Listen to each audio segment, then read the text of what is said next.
people for us. Thank you, Ken. Appreciate it all.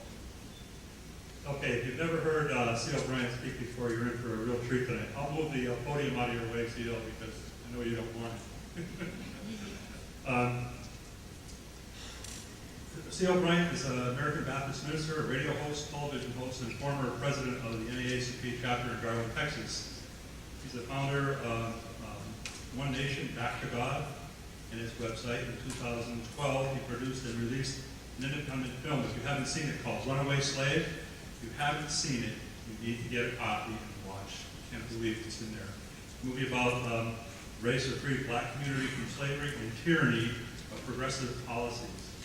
Aren't we all under tyranny today? Okay. So, if you would, I'm going to be sharing his experiences, so please help me welcome my friend and now yours, C.L. Bryant.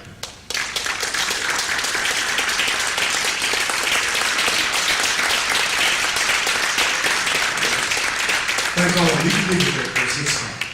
Thank you so much for coming out here tonight and being with us. It's always good to make new friends. And at dinner tonight, we met with some of the grassroots people here, and I believe that we're going to make new friends. And this is the start of a new relationship that all of us must take advantage of now and on into 2016. But before I get started, I want you to join me in thanking the greatest fighting force and the finest people on the face of this earth, and that is the United States military, the men and women of the United States military. Give them a round of applause. Yeah.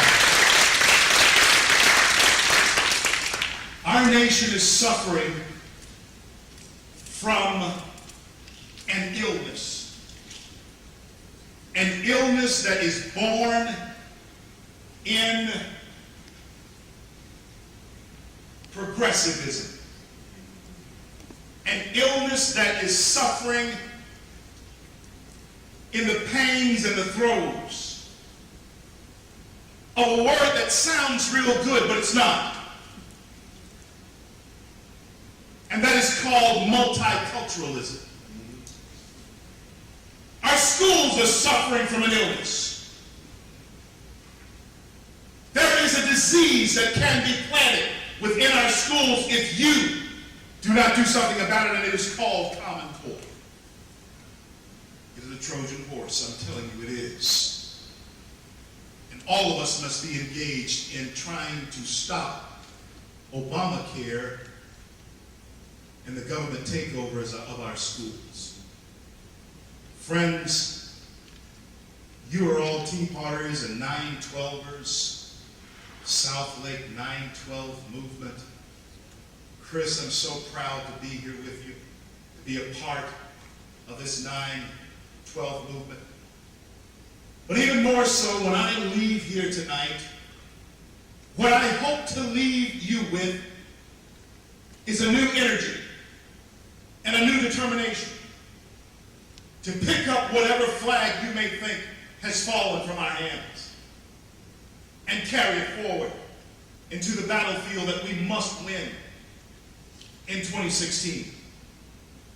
My friends, I have come tonight, not only, I think I may have blown it up, but I have come tonight not only to speak to you as a fellow Tea Partier, I am an original, but also as someone who wants to leave you with one word, that you can be empowered. And I want you to understand something. I know that all of you, most of you in this room over the past 6 years have been called all types of names. From racists to haters, to Uncle Toms to sellouts, what have you. But I stand here with you today telling you I was proud to be a Tea Partier then, and I am proud to be a Tea Partier now, and I will not run away from that.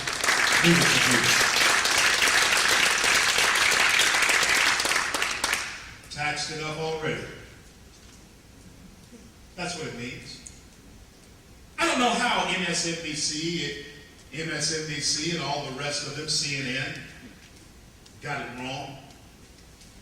I don't know how people like us, who are simply concerned about being taxed without representation, could all of a sudden become the racists of the world. Taxed enough already. Young men in the back, I'm so proud to see you here. And that is more of what we need, is to recruit young men and women like that. Very glad to have you here. But the reason why they have been able to get away with vilifying people like you and me is because we have allowed them to define who we are. Most of us as Tea Partiers, grassroots people, 9/12ers, most of us do in fact vote Republican, even though sometimes we have to hold our noses and do it. We gave John Boehner the Speaker's gavel. It was us who gave Mitch McConnell the majority chair. And I am telling you tonight, my friends, and I am not ashamed to say it, I am not afraid to say it, it is something I must say, and it is something that you must say, because I feel that Mitch McConnell and John Boehner have let us down. They have not stood with us on issues that they should stand with us on. And friends, we need to send a strong message to Washington, D.C., a strong message from the state of Florida tonight to those we have elected to office to represent us and our interests. We need to send this message.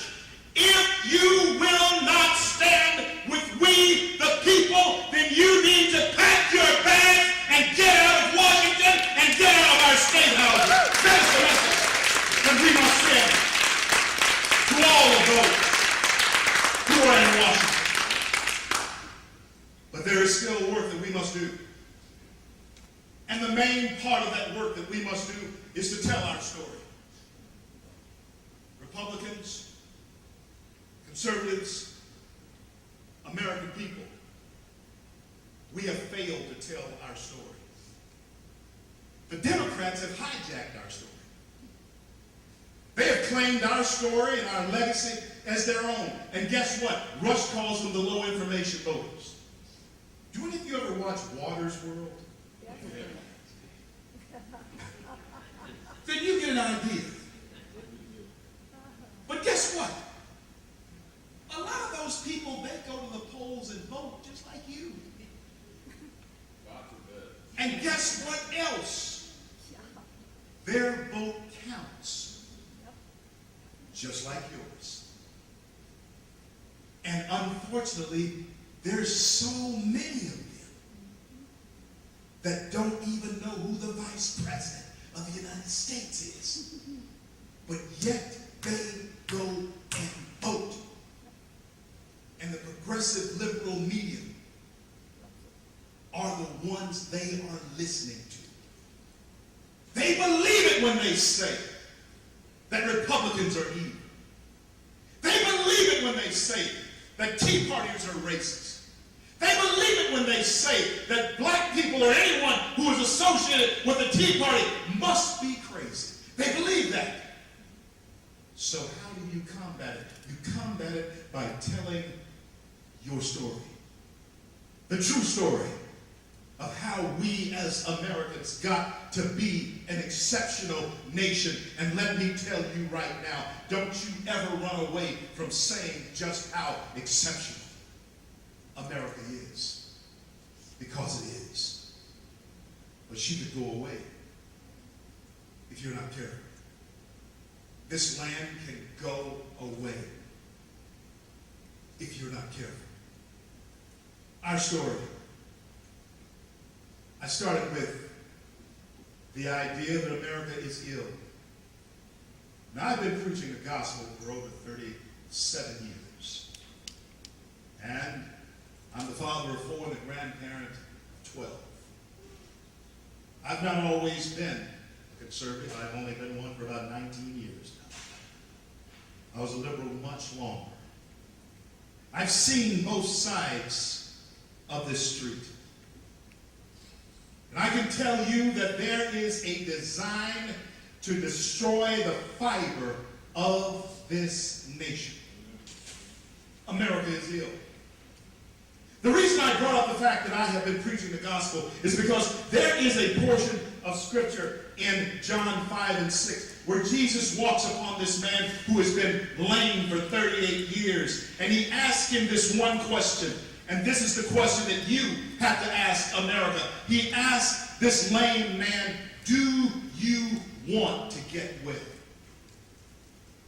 That's the question that America's going to have to answer. We've been sick a long time. We were sick when we nominated Bob Dole. He couldn't win. We were sick when we nominated John McCain. He couldn't win. And Mitch was sick when he would not put on the gloves and fight because he could have won.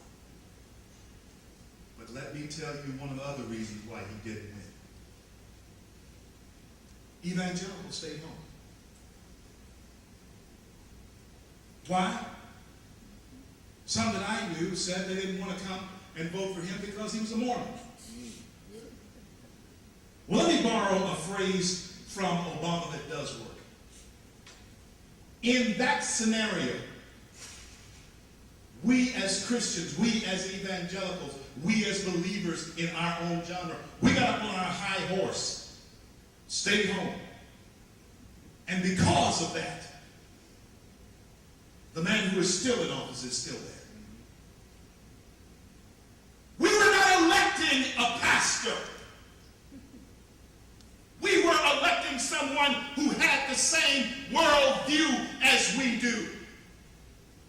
And I can tell you with all certainty that the man in the White House tonight does not have the same worldview as you in this room. He does not. America is ill. The question is, do we want to get well? 161 years ago, if we were to go back in time, in the year 1854, a new political party was formed. It was called the Republican Party. Just 6 years after it was formed, it elected a president, its first president. His name was Abraham Lincoln. That's our story. And two journalists, one named Jane Grey Swisshelm and a woman who was a part of the suffrage movement. Her name was Elizabeth Cady Stanton. They became known as the mothers of the Republican Party. I said in Richmond, Virginia, just last weekend, and women, I hope you appreciate this, behind every man with any common sense is a Republican woman. And I know that's right. I was speaking to the Federation, the Virginia Federation of Republican Women. They ate that line up. The Democrats have hijacked our story because we're not telling it. Even Susan B. Anthony, they've hijacked her too. But Susan B. Anthony told us this. She said, even though she never got a chance to vote, she said, I shall work for the Republican Party and I encourage all women to join me for what they have done for women's suffrage. And then this is a message that all of us must take back to our individual tea parties. And women, I am particularly targeting you right here again. Because J. Ellen Foster, the first woman to address the Republican National Convention in 1892, before women could vote, she said these words, "We are here to help you, and we have come to stay." Women, that has to be the mantra that you have. You're just not cheerleaders. You are here to help the party, and you have come to stay. We're sick and we must get well. America is the greatest success story the world has ever known, and I am living proof standing right here in front of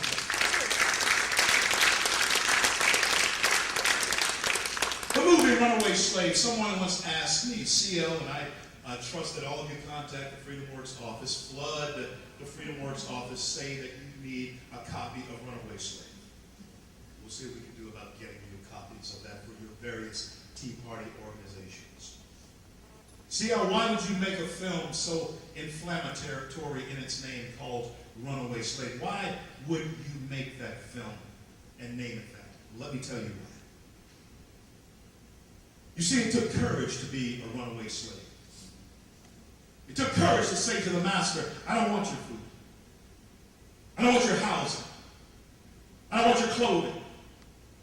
I just want my liberty. I just want my freedom. And whatever it costs for me to have that, even if it costs my life, that's what I'm going to have.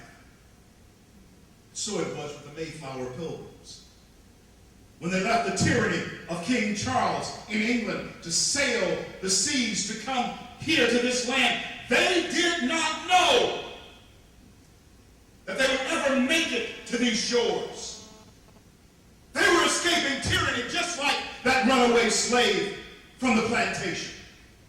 They did not know, even if they made it here to these shores, that they would survive, and they almost did not. And so this film, my friends, is about the American spirit. And it says this to each and every one of us in this room tonight. It does not matter if your ancestors came here on the Mayflower or if they came here in the hulls of slave ships like mine. In the DNA of every true American is a thirst for liberty and freedom, and that is something that must never go away in this country. We must fight, and we must defend it. We are all the children of runaway slaves. And together, what we have done since the founding of this country, we have all become the children from the land of E pluribus unum, from the many one, from the one many. But we're not telling our story. And our land is sick because we are not telling our story. Republicans, 9/12ers, Tea Partiers, what has happened to this country in the last 6 years? What has happened to black people in the last 6 years? What has happened to women in the last 6 years? What has happened to our status in the world in the last 6 years? I'll tell you what has happened. Democrats. Democrats. Progressive liberals. That's what has happened. But they're not doing this by themselves. They're doing it so often because we remain silent.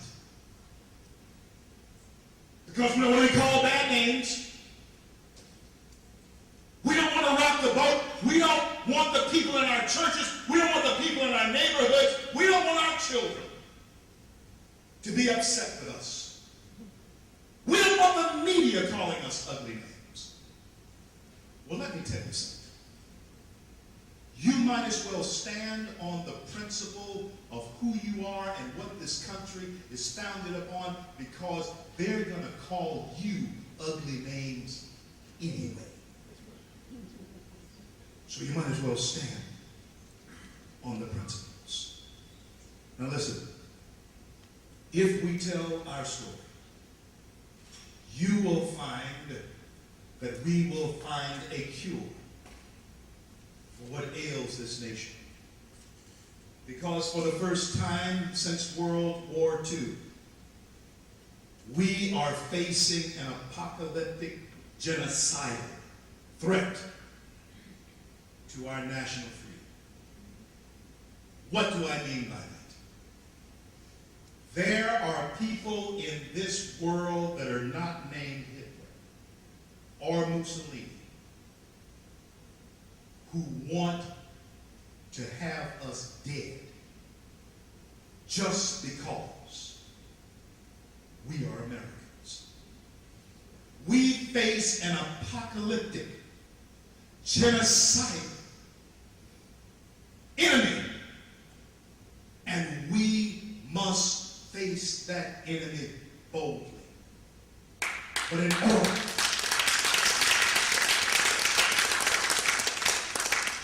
in order for us to do that, we're going to need once again you to mobilize. Because in this next presidential election, we need to elect a president who can put swagger back into the American stride and pride back into the American name. We need someone who has steel in their backbone. We need a president.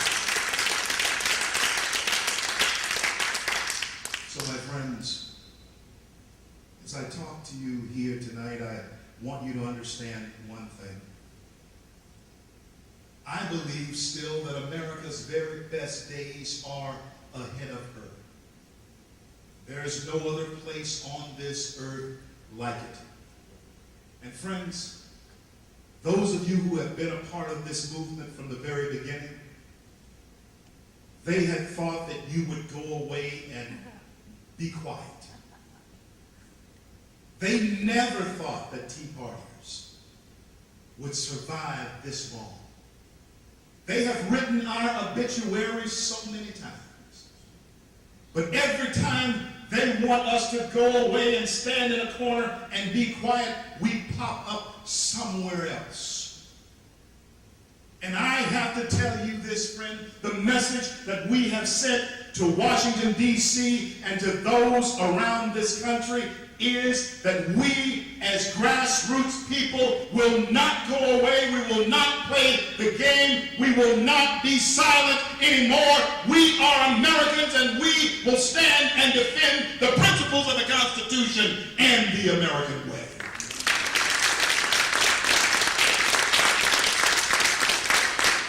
We must be dedicated to doing that. But someone will ask, how is that possible that we do it? Because there are so many voices that they have out there right now. In fact, I think there's going to wind up being 17 Republican candidates. And one little Hillary. Maybe. I think the maybe's pretty big. The Clintons, they don't care anything about scandal. They've lived through scandal before. Scandal, they laugh in the face of scandal. But we have 17 choices. And we better choose well. We better make sure that this individual has our core values. Because we can't stand another Bob Dole. We can't stand another John McCain. And we can't even have another Mitt Romney who will not put up a fight. But the question boils down to who? Who represents our interests most? Who? There are so many voices out there, and someone is saying that it takes a village to raise a child. They are poisoning the minds of our children in the schools that your tax dollars pay. They're telling our children in the schools that America is the problem in this world today, when America has always been the answer and the solutions. They're poisoning the minds of our children by telling them it takes a village to raise a child. No, my friends, it does not take a village to raise a child. It takes parents to raise a child.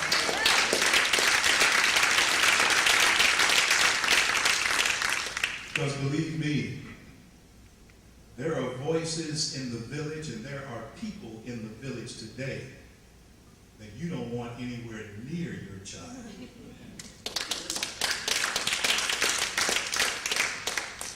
What is happening to American influence? Scripture tells us that a double-minded man is unstable in all of his ways, and a double-minded nation is the same way, because a nation cannot be any better than its people. And unfortunately, too many times, a nation begins to take on the characteristics like any company. A nation takes on the characteristics of its leaders. God forbid that we have another administration with this type of character. If it is true that all companies, all corporations, all nations eventually go the way of their leaders, then America is ill. We need to get well, but that question still remains. Do we want to get well? You see, there is something progressive liberals have found out about us. And black folks were the test case to try and see if it would work. They have found out that slaves did not necessarily seek freedom. The slaves sought comfort. He just wanted more food in his bowl, a softer pallet to lay on, a better roof over his head. You could keep the slave happy and on the plantation if that's what you gave him. And that's what they have figured out about Americans. That's why they come up with Obamacare and the Obama phone. And let's give them 2 years of unemployment. It is a way to enslave and entrap the mentality. The slave does not necessarily seek freedom. The slave wants comfort. And when we look at the statistics of Americans approaching nearly 50% of us, not including retirees and those who are on disability, I'm talking about nearly 50% of able-bodied Americans are receiving some type of government assistance. The slave does not seek freedom, seeks comfort. That's what this administration is giving them. Look at how black people have been treated over the last 50 years. Dwight D. Eisenhower, a Republican president, tried to pass a civil rights bill in 1957, and it was filibustered, and it had the teeth taken out of it by 2 United States senators, and you will know their names. They were Lyndon Johnson and John F. Kennedy. The slave does not seek freedom, seeks comfort. And along comes the civil rights movement, and nearly 10 years later, Lyndon Johnson is president of the United States. And he gets a civil rights bill signed that should have been signed 8 years earlier. And he gets credit for it. But except for Everett Dirksen, a Republican president from Illinois, that bill would have never passed. Neither 64 nor 65. That is your story. That's the Republican story. The first congressmen and first senators elected to the Congress and the Senate who were black were all Republicans. That's your story. But the Democrats have hijacked it. The first U.S. senator that was black that the Democrats put in office, her name was Carol Moseley Braun from Illinois. And do you know who the second one was? Barack Obama. Republicans were doing that a century before. That's your story. But one of the problems that we have as Republicans, one of the problems that we have as grassroots people is that we don't know our story. And where do you learn it? You learn it in groups like this, and I encourage you, Chris, I encourage you that when you come here, don't just take up the offering and yes, I'm a Baptist preacher, offering, I mean dues or whatever it is that you pay. Don't just take that up. Start teaching our people our story. Start empowering them to tell our story. Because if we tell the story, we don't have to run from it. The Democrats do. Do you know why Chris Matthews, Rachel Maddow, Nancy Pelosi, and Harry Reid hate people like you so? It's because they know that you have the keys to American freedom. We always have. And it is found in the Constitution of the United States, where we have an unalienable right to tell our story. Cripple the Constitution, it cripples all of us. We become just like everybody else. American becomes common, just like everybody else. Friends, my grandfather was a great man. But if you wrote his name across this wall, he would not have been able to read it. He was the son of a slave. And taking any type of charity or anything like that would have been something that would have absolutely insulted him.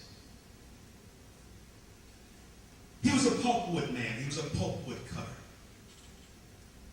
He had 6 trucks of his own, and he hired about 17 guys to work with him. He couldn't read, but you couldn't beat him out of a dime. He could count money.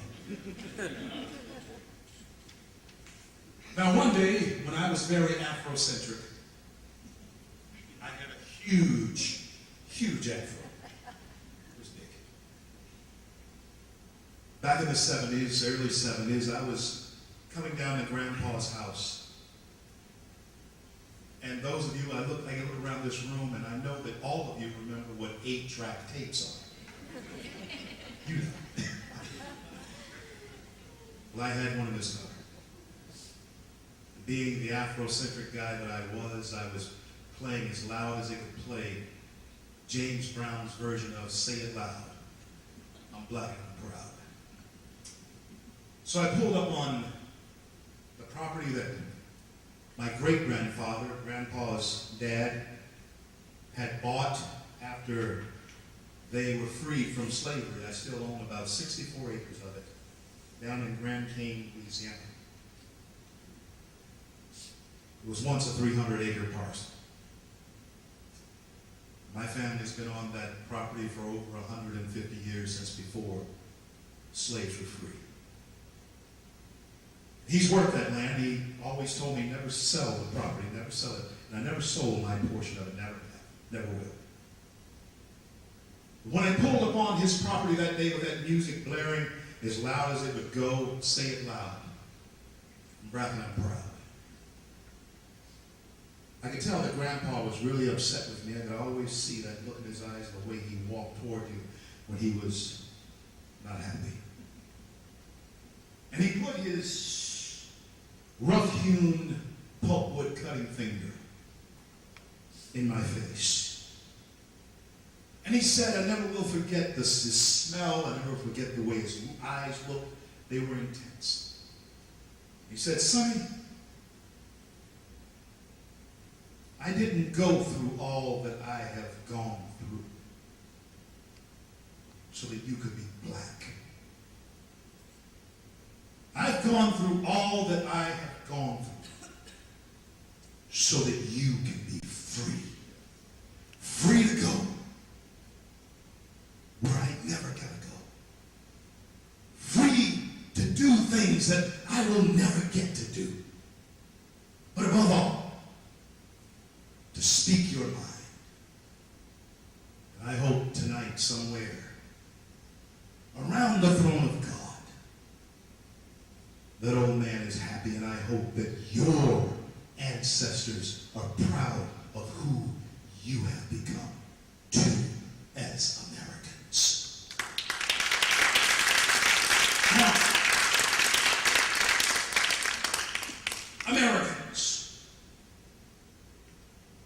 came to encourage you. I just came to hope with you that this republic of ours can be saved. I know that it can if we stand together and if we adhere ourselves to American principles. I know that this is an exceptional land, and I know that you believe it too. Don't you let anyone steal it from us. Don't you let anyone take it. Because it is ours, and it has been bought with blood. Now, many times, my friends, I travel around this nation. Many times I'm in the company of people who don't like my message. And many times I have to shake hands that are extended to me that are very unfriendly. And many times I find myself in peril. And it's always good to know that there are men and women like you somewhere praying for the message, praying for me, praying for our country. And there is a question that we all must answer. Because if we answer this question, then we will have the answer to our tomorrows. The answer to whether or not America will still be here for us to pass to our children and grandchildren. It is a question that I need you to answer tonight. And that question is, are there any patriots in this room? Is there anybody here who will stand up for God and country? Is there anybody here who will stand up for the republic? The patriots, stand up! Stand up! Stand up! God bless you! God bless America! God bless you!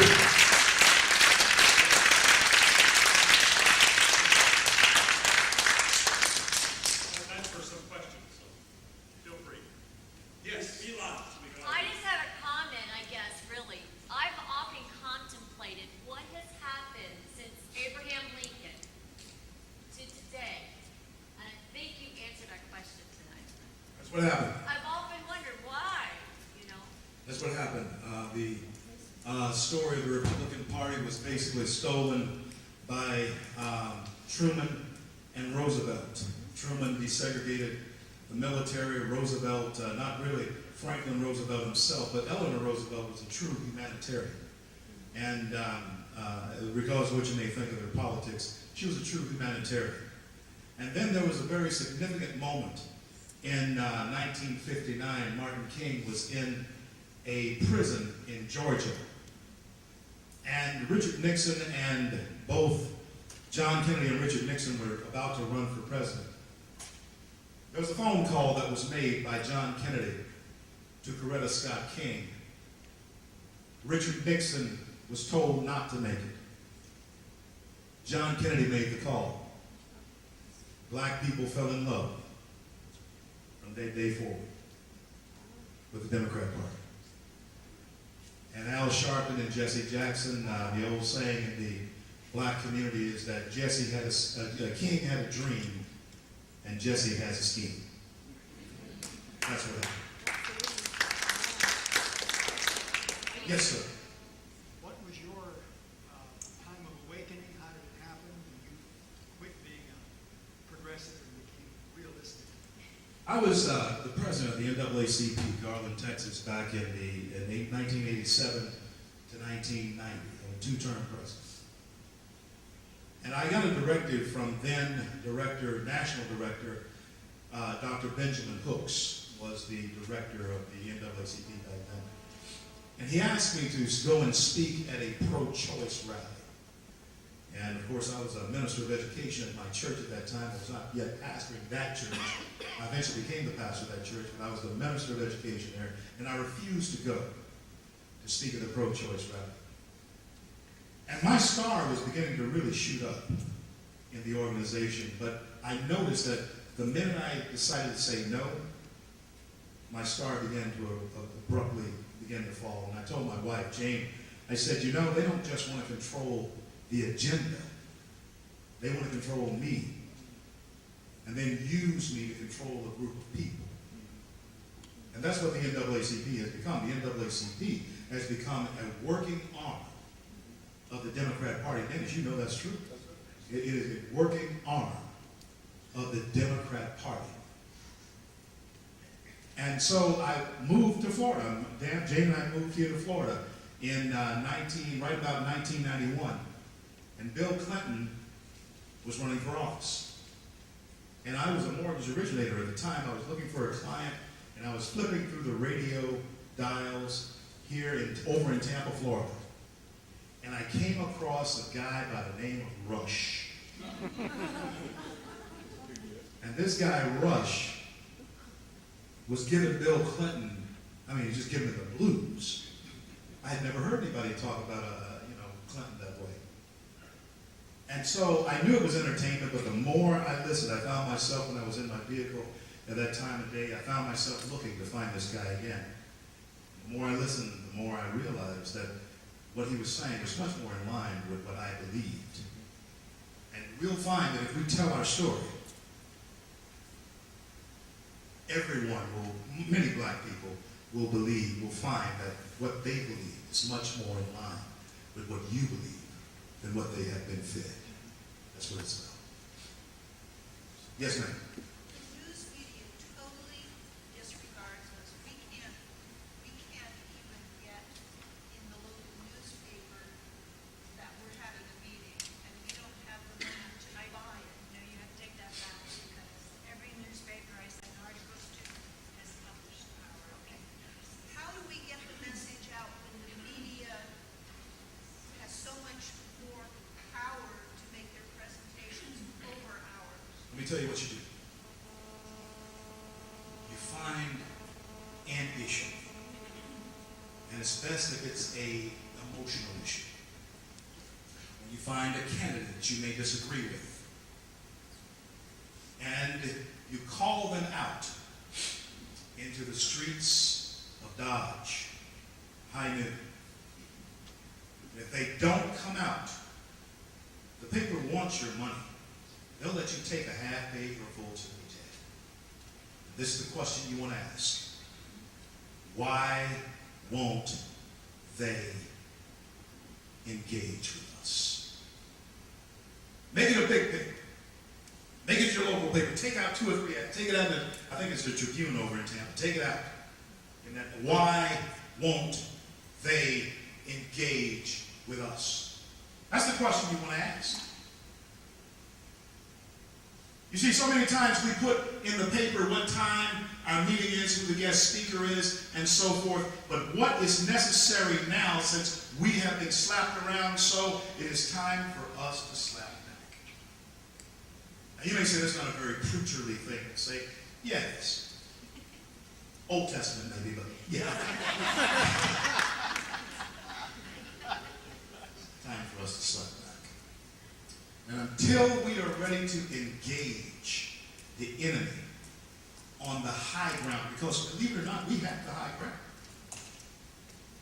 Until we're able to engage the enemy in that way on the high ground and keep the high ground,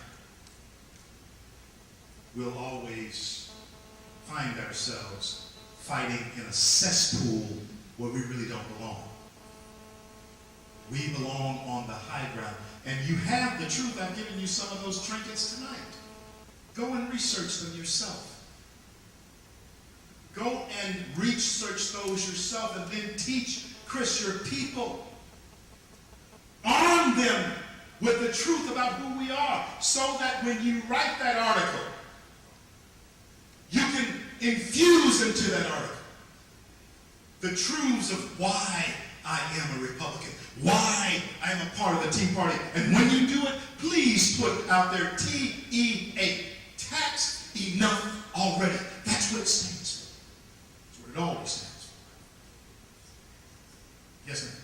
When you were saying that slaves are more concerned with comfort, I had never thought about that. But then I remembered Moses taking the people out of Egypt, and they were free.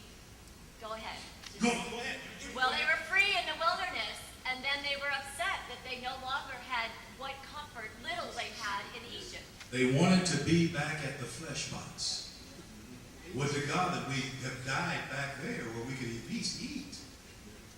But you brought us out here in this wilderness. We're free, yeah, but we're starving to death. Liberty and freedom makes a way, but this is what you face as well.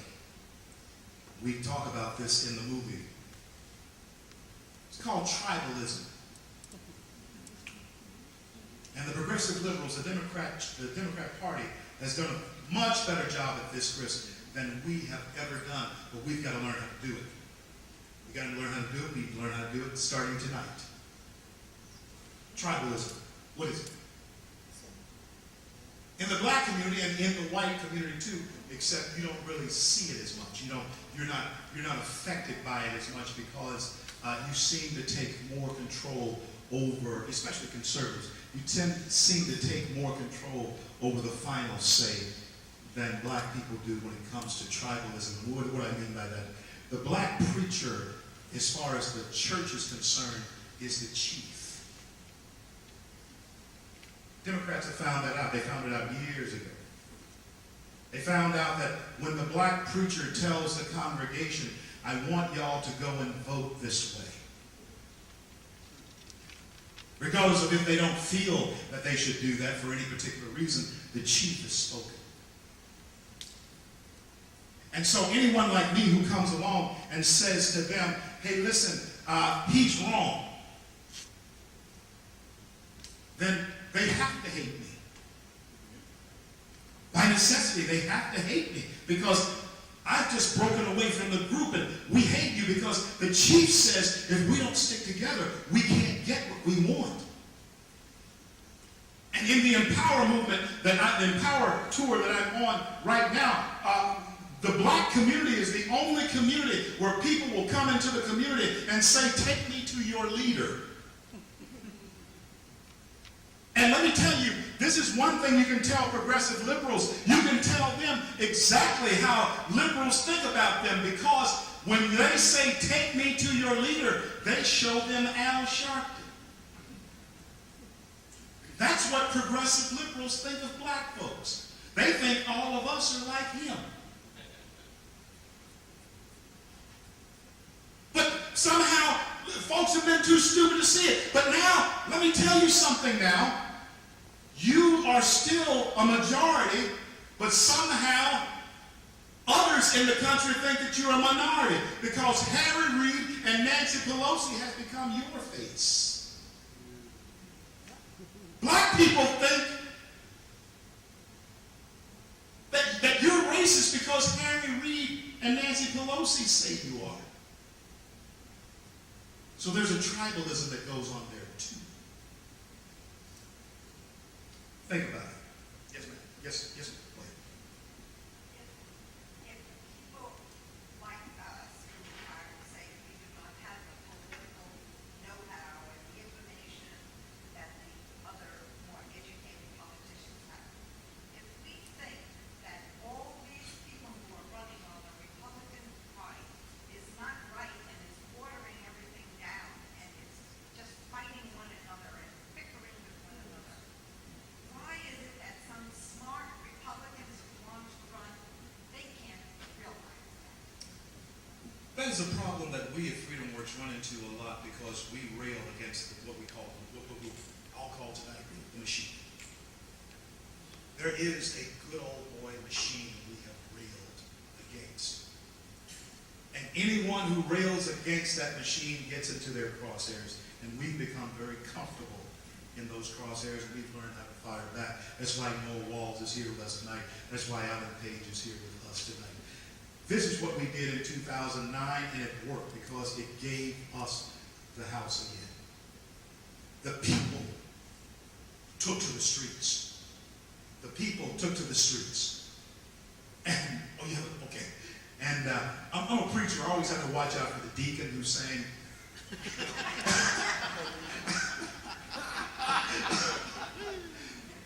and we sent our message. That's what we have to do again. And we can't be. We as conservatives, that's not what we do. We go along with our lives, we live our lives. We don't worry about what other people are doing as long as they don't bother us. And don't want to hurt their feelings. That's who we are as conservatives. And that's why we're some of the best people in the world, because we let you live, and as long as you let me live, I'm not going to bother you. And what happened in 2009, we found out that they were really bothering us. So we took to the streets. But guess what happened? The fire died down, and nobody fanned. Yes, ma'am. Just wondering, through your travels these last 2 years, have you seen any change in the Black community?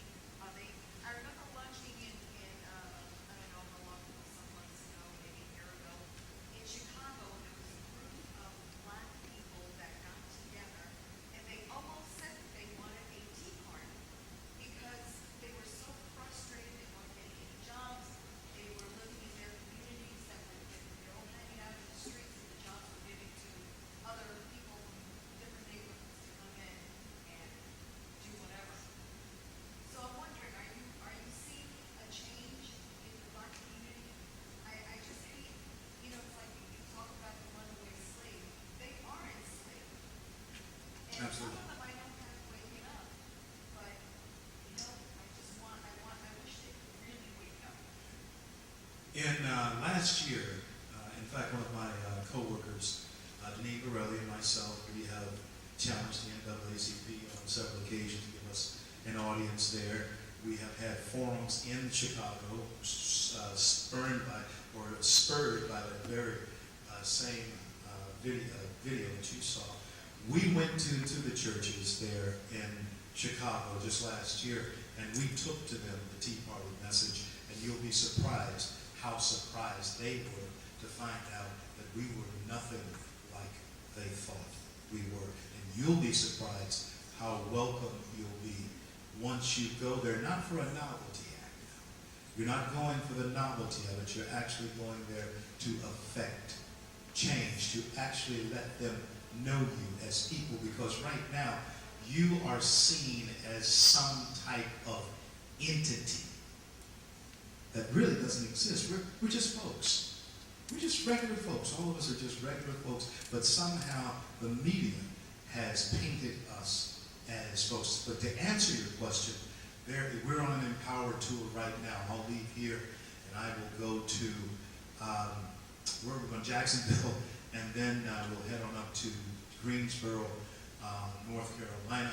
And we just left last week Charlotte, South Carolina, and we engaged a lot of Black people there who came out to see what this was all about. We were in Tupelo, Mississippi, and NAACP presidents, go to empower.org, empower.org.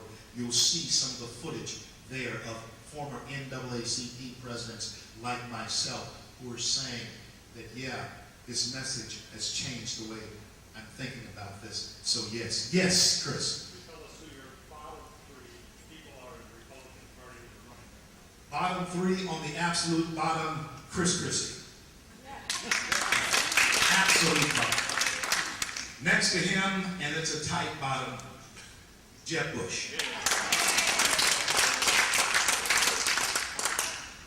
And then on the absolute bottom of that, then next to them, I would have to say maybe, and I'm not going to say Donald Trump, because Trump, believe it or not, as blowhard as he is, Trump would definitely be a better president than the one we have.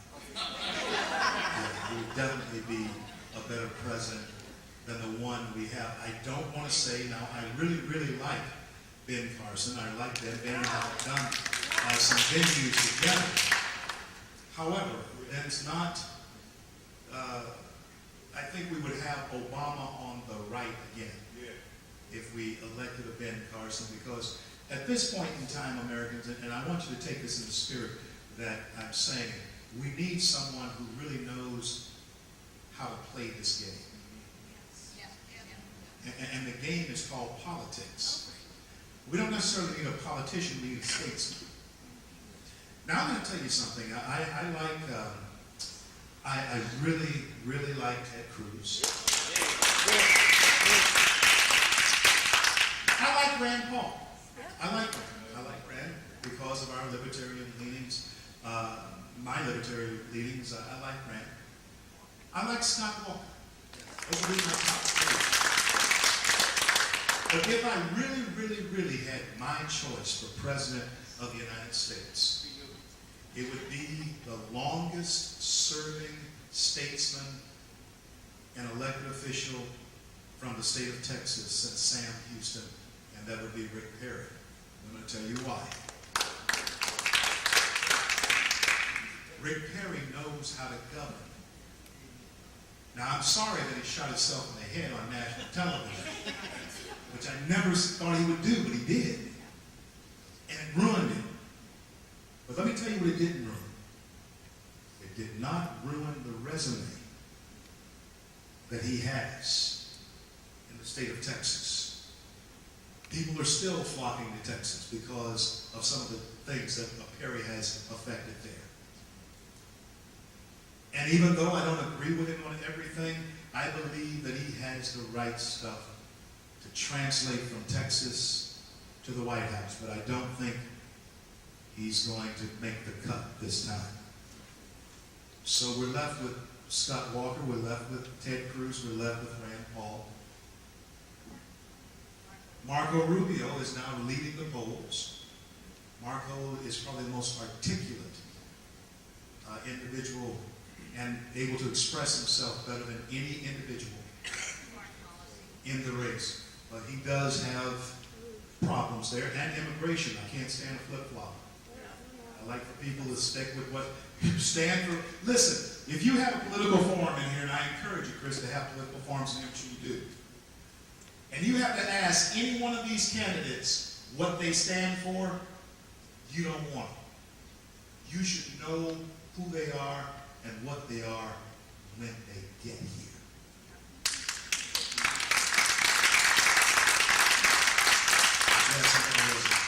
Any other questions?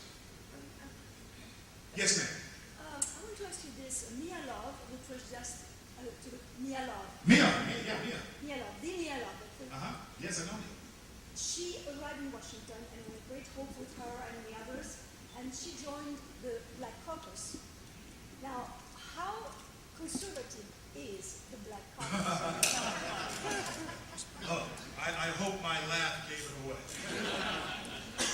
Well, There is no inkling of conservatism in the Black Caucus. And the one thing I really do appreciate about my good friend Alan West is that he did not stay there. He joined, but he said, hey, you guys are nuts.